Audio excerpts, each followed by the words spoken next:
Raising Not Bad Family.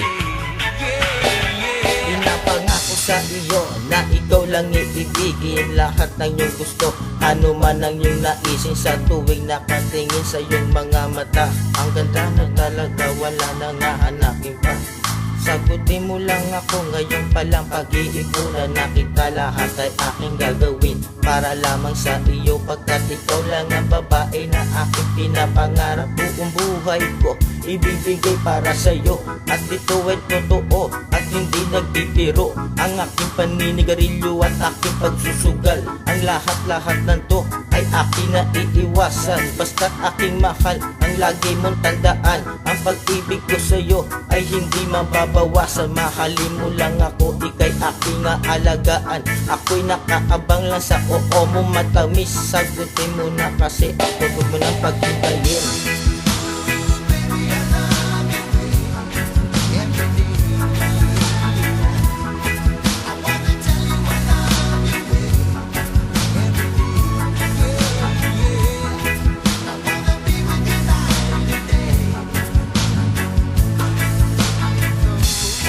Inaalala ay ikaw, walang iba. Mahalin mo lang ako, wala nang hahanapin pa. At handa kong ibigay halos kalahati ng Pretel, pati ang bagong bahay namin at ang brand new tricycle. Ang lahat-lahat ng to'y para sa'yo, hinda kitang samahan, alalayan kahit saan ka magpunta. Ibibili lahat ng gusto, kahit ang bulsa sagad. Lahat ng yan ay totoo at hindi nagbibiro, walang halo na pambobola. And then lagi mo lamang tandaan na may ispat na sa iyo'y nagmamahal. Wala na makilala, ang buhay ko ay nag-iba. Ikaw ang akin dahilan kung ba't ako sumasaya. Hindi ako mapalagay kapag hindi ka nakasama. Salamat sa pagmamahal, iyong pinadama.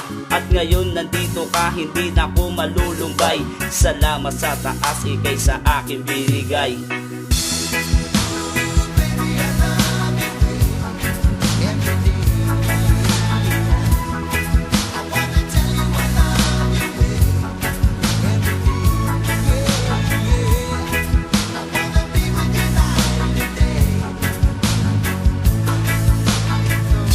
Sasabihin ko sa'yo kung gaano kita kamahal. Pakinggan mo aking kanta na ikaw lang nilalaman. Ikaw ang aking dahilan, lahat ibibigay sa'yo. Sagutin mo lang ako, hindi ka na magtatrabaho. Di ka sa'kin magugutom, di kita pababayaan. Lagi kang aalagaan, gagawin kitang prinsesa. Para kang isang diwatang bumaba dito sa lupa. Kahit na anong mangyari, ikaw ay laging iingatan. Di kita pababayaan, mahalin mo lang ako. Walang halo na pambobola ang nadarama sa'yo. Kahit ano pa ang sabihin ng magulang mo sa akin, handa akong gawin kahit ako'y magpaalipin. Ibibigay sa'yo kahit ano iyong naisip. Iiwasan ko lahat kahit na mga bisyo ko. Dahil ikaw nagpapaikot ng magandang mundo ko. Dahil ikaw lang ang babae na tanging seseryosohin ko.